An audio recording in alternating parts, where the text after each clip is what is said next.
All right, y'all. Look, white man's brutal honesty leaves Asians speechless. Black people are your biggest allies, not whites. Ooh wee. Let's get into this one. But first, hype me up. Hype me up. I need that. Like a crackhead need a pipe. There's only 2 YouTubers in the whole world that do that, and I'm both dumb. So, I've been seeing this online. I haven't meaning to address it. All right. And, there's been certain Asian people on here. And I know that they do not represent the entire Asian community when I say this. So, anyone in the Asian community that's been following what I'm saying, that supports what I'm saying, that supports rights and freedom and just, good vibes for all, this ain't aimed at y'all. So, hopefully y'all don't take offense to this. But for those in the Asian community that are going after the black community, y'all need to stop, okay? Y'all need to stop showing out for crackers, because they are not y'all's friends. Ooh, yeah. Last time I checked, crackers are the only people that have never dropped an atomic bomb on Japan. They're the only people that have dropped Agent Orange on Vietnam. They're the only people that did the My Lai massacre. And that's just off the top of my head.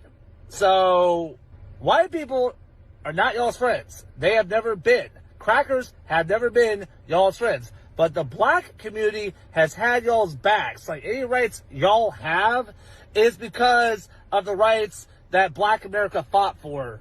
So, y'all need to really recalibrate who's on your side, who's had y'all's backs, and who's y'all's enemies.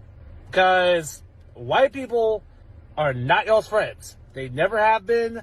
And unless something major changes in white culture, they're going to keep going and do the same shit they've always been doing. And y'all going to be catching the brunt end of it just along with everyone else that isn't them. So, just let y'all know.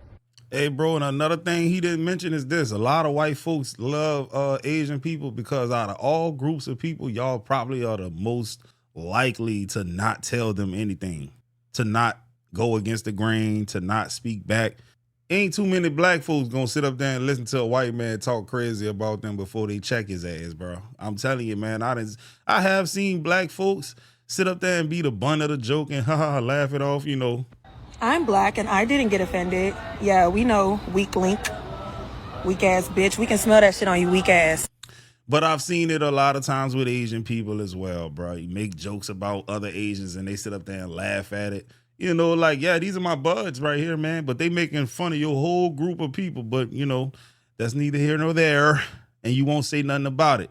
Do an agreeability test. Asians, they soar. They are at the top of the agreeability list. It is what it is, bro. They are perceived to be the most nicest, polite people in the world. And coincidentally, white people will take advantage of that. But that don't mean they like you for real. That don't mean they got your back more than black people. Because black people is the reason why a lot of Asian people are thriving in this country. They set up their businesses in our communities and we give away our money to them. And then they take that money and invest in their kids and send them to private schools, send them to, college and things of that nature.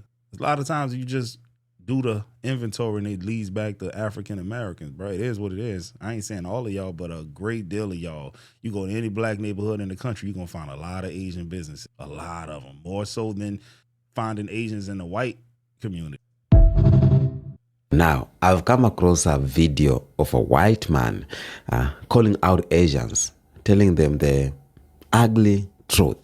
White people, we ain't your friends. White culture is not your friends. But black people who you are slamming, black people who you are disrespecting, black people who you are racist against, they are your friends. But as white folks, we have never been your friends. And it's a good point.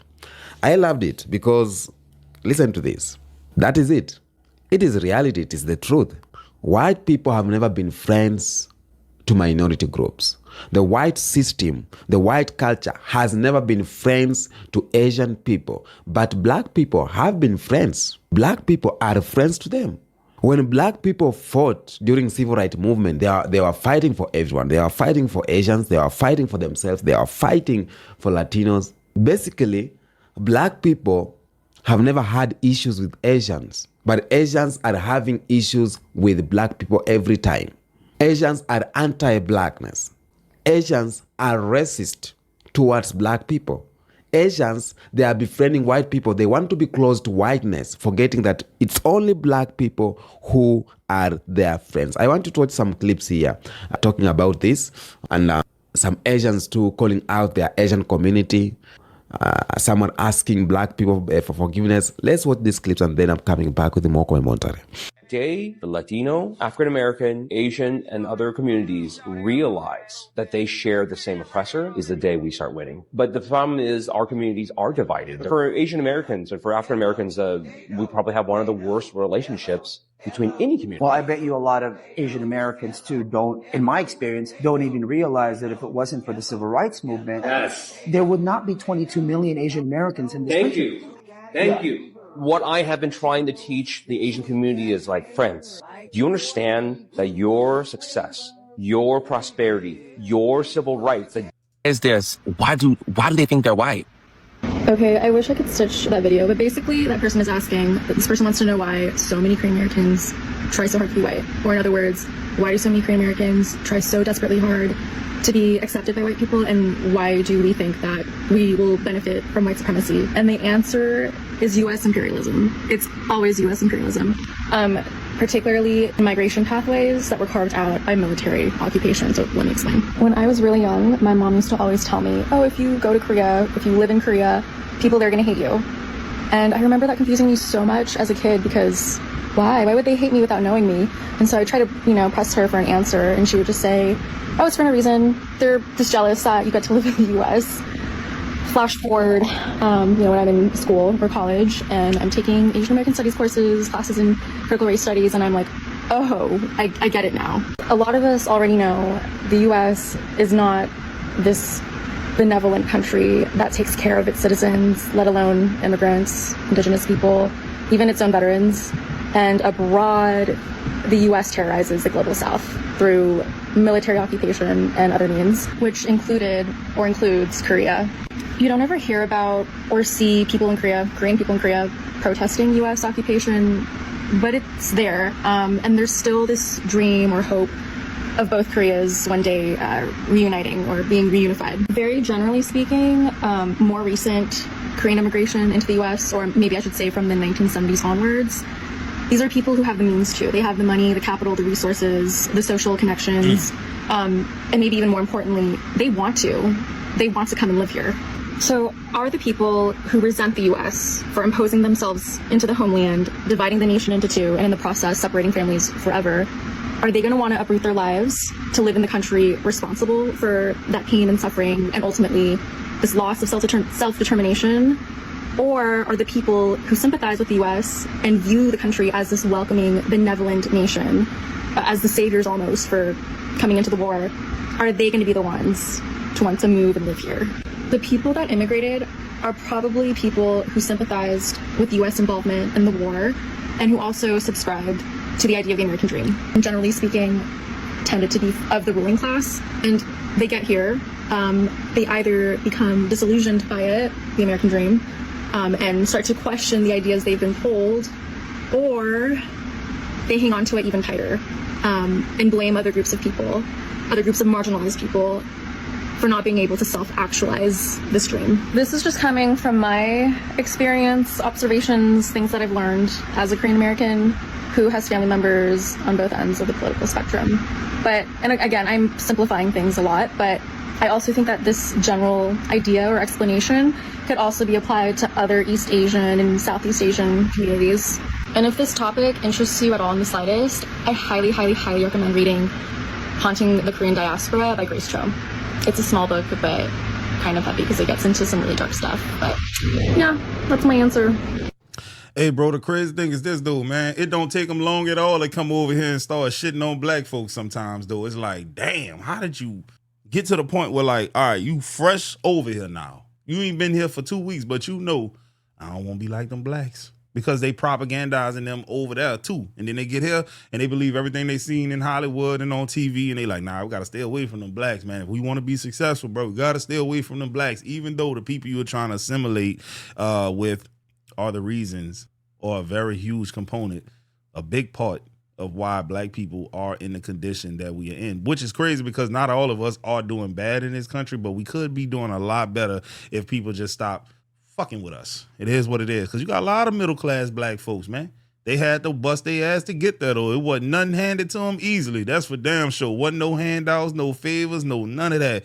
Man, some of these people had to put in real work just to be able to get that $250,000 house, that $300,000 house. I'm talking about the road was not easy.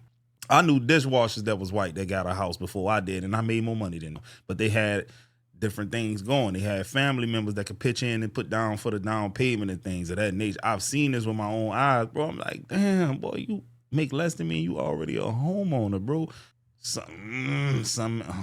That's kind of crazy to me, bro. Hey, TikTok family. I just wanted to come on here real quick to piggyback off of my post this morning when I had said that the Asians should be thanking black people for fighting for us during the civil movement, for the Asians to be here in the United States when the white people did not want Asians here. I just want to thank y'all on behalf of the Asians, and especially because my mom being Asian, Korean and Japanese, I appreciate y'all and I thank y'all. Y'all have a blessed and safe day. Mwah. I'd gotten a lot of really supportive messages on the one video I made with anti-blackness in anime, but I also did get a disappointing number of people who chose to overlook what I was saying to instead say, like, why do you even care? Like, you're Asian. Why do you care if, like, about racism toward black people? Like, and I think you shouldn't have to be personally invested to care. As a kid, I didn't really learn about anti-blackness at all. And it was only when I got older and I was looking into my own history as Asian Americans that I realized how much we gained from the African American civil rights movements. Our first leaders in the Asian American civil rights movement were heavily inspired by the Black Panthers. In fact, some of them were even members of the Black Panthers. This man here is Richard Aoki. He was one of 3 Japanese Americans who joined the Black Panthers. I can't see him. Especially in the 1960s and 70s, there were many Japanese Americans involved in civil rights activism, like Richard Aoki, I just mentioned, Yuri Kochiyama, Mike Tagawa, I believe, and part of that was from their experiences of internment. Even today, Japanese Americans remain one of the most progressive ethnicities of Asians in America. And I do want to reemphasize that you shouldn't have to get personal benefits from something in order to empathize with that cause, but I want to just really drive home how much Asian Americans have benefited from Black Americans. For instance, it might be hard to read this, but Langston Hughes is here speaking and criticizing the use of the atomic bomb. He basically believes that it would not be used against white countries. Oh, hell no. Now, obviously, the atomic bomb has not been used again since it was dropped on Nagasaki, but he had valid reasons to fear that. I mean, General Douglas MacArthur was very much of the mind that we should just nuke Korea off the map, and that would solve the communist fear during the Korean War. And Martin Luther King, in his 1967 address, I believe, in this address he spoke to recognize the horrors and the tragedies that Vietnamese people had to face during the Vietnam War. Malcolm X, friends with Yuri Kochiyama, was also an advocate against the use of nuclear weapons in Cold War Asia. I'm not trying to say this in order to diminish any racism that and prejudices that the Asian American and African American community have had against each other throughout centuries, but what I am saying is that we ultimately have a common struggle and cause against white imperialism, and that trying to constantly blame one side or the other and buy into white supremacist ideas is harmful to everyone. This page is from the Nadia Kim's book, Imperial Subjects, and she speaks about how even Korean soldiers and civilians noticed the difference in treatment that white soldiers and black soldiers received. And additionally, they showed that they felt a little more companionship and fraternity with Black Americans than with white Americans based on similar experiences of oppression. And some people are going to accuse me of cherry picking, and I do agree. I am picking out examples that support my idea that Black people and Asians can be allies for each other. What's wrong with that? There's been plenty of examples of crimes against both sides by either party, but I don't think that that ultimately should be what we allow to characterize our communities' relationships with each other. And especially as an Asian American, I've firsthand benefited from a lot of Black movements. I mean, when I was a child, I grew up in a predominantly white space, and I would be a little distant from other children of color because I was worried about becoming a bigger target for harassment and racism that I faced a lot. And as I got older, I went to a high school that was, 51% Black. It was very diverse. And that's where I first learned to really love and accept myself. And it was because oftentimes owed to these friendships I'd formed with Black women. And as somebody who is dating a Black woman, I feel like it's my duty. Like I've been her friend for years before we were dating. And I think I do need to learn more about my partner's community in order to be a better support for them. And I think that too many of us don't really consume content outside of our specific niches, or we only want to learn about things that we find directly applicable to ourselves. But at the end of the day, we're all connected. And I think learning about each other can really never be a bad thing.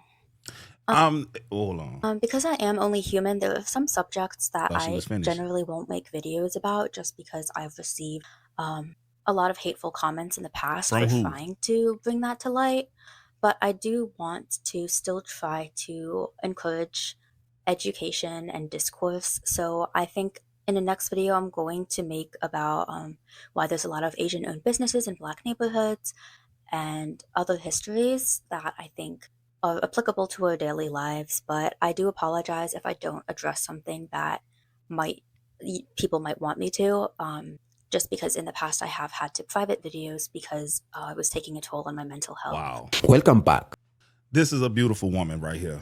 I'm talking about her essence, her soul, bro. She got it, bro. It's hard for people who are empathetic and have intelligence for them to just be racist, bro, because like it makes no sense. They're gonna look at the data and be like, yeah, nothing really states or points towards everything I've heard about this group of people actually being true. I went to a school that was 51% Black, and really that's when I learned to love myself, bro, because of Black people. Though I only see Black people talking about they hate people for real in comment sections and videos. I never see it in real life. Black people be opening up their arms to anybody who show them love and compassion, bro. All a white person gotta do is do a TikTok dance on beat, and here go Black folks saying, come on, we fuck with you. You're invited to the cookout, bro. Some people say that's too loving, that's too kind, too generous, right? Because it can be dangerous. You might be letting the enemy in, whatever. Cool, I get that. But black people get a bad rep. Even if you go to the slums, bro, there'll be a white boy that grew up in one of the roughest Black areas in town, and the whole hood love him. Now, he might have got his ass whooped in the beginning in elementary days and shit like that. But once he get past the 5th grade, he an honorary Black dude, bro. I'm telling you, I've seen it. Bro, Black people, I went to Xavier University, dog, man, bro. Asian and Black people at the school, bro. Yeah, cool. We had our cliques and things of that nature, but bro, let's be real. If you Asian and you went to Xavier, bro, let's be real, bro. You ain't had no negative experience. Black folks didn't treat you unfairly. That's just not what we do, dog. Straight up, man. What did the Senator James Vardigan say about Black military men? Look, I want to show y'all something, because when she was talking, she mentioned how white soldiers were treated compared to Black soldiers. I want y'all to understand something. You're never good enough, bro. Now, this is old now. I said, what did the Senator James Vardigan say about Black military men? Now, this is a racist, bigoted senator from Mississippi back in the day, but this is how he felt about Black soldiers. So whenever I tell white people how people in my family were mistreated during these wars, they never seem to want to believe it. But here's the proof right here. Senator James Vardigan said that allowing Black soldiers to see themselves as American heroes would make them demand political rights, and he warned that bringing them home with expectations of equality would inevitably lead to disaster. In other words, if I get something, you automatically lose something as a white person. And this is something that's instilled in a lot of white people even today. If Black people get rights, if Hispanics get right, Asian people get rights, Muslims get rights, then that means something is being taken away from me. I'm being oppressed. And they really believe this. In other words, he was arguing against black military men because he feared their service would strengthen their claims to equal citizenship and leadership, bro. This is what we dealing with.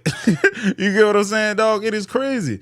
All right, y'all know what we got to do now. We got to get into these comments. Black Americans hold the line. The boycott is forever with me. Correction, blacks were their only allies. Correction, FBA used to be their allies, but that shit is dead now. In real life, he probably nice as hell to Asians, bro. Hey, I salute this white man for telling the truth. Thank you, sir. Love you, sir, for telling the truth. Thank you. He's telling the truth. Asians rather be the left hand of the devil than in his path. They think white supremacy adjacent is the route to take. The Almighty God is fighting black people battles now. They no longer have to fight. We are in spiritual warfare, and God will prevail on behalf of his chosen black people. Abolish work visas and green cards now. I only see this type of shit in comment sections, bro. In real life, bro, motherfuckers be friendly as hell, bro. Damn, crazy work. But anyways, guys, I hope y'all enjoyed this video. This one here was by Kenyan Beast. First time coming across his channel, but shout out to him. I'm gonna get at y'all on the next one. Hype me up. Hype me up. Hype me up.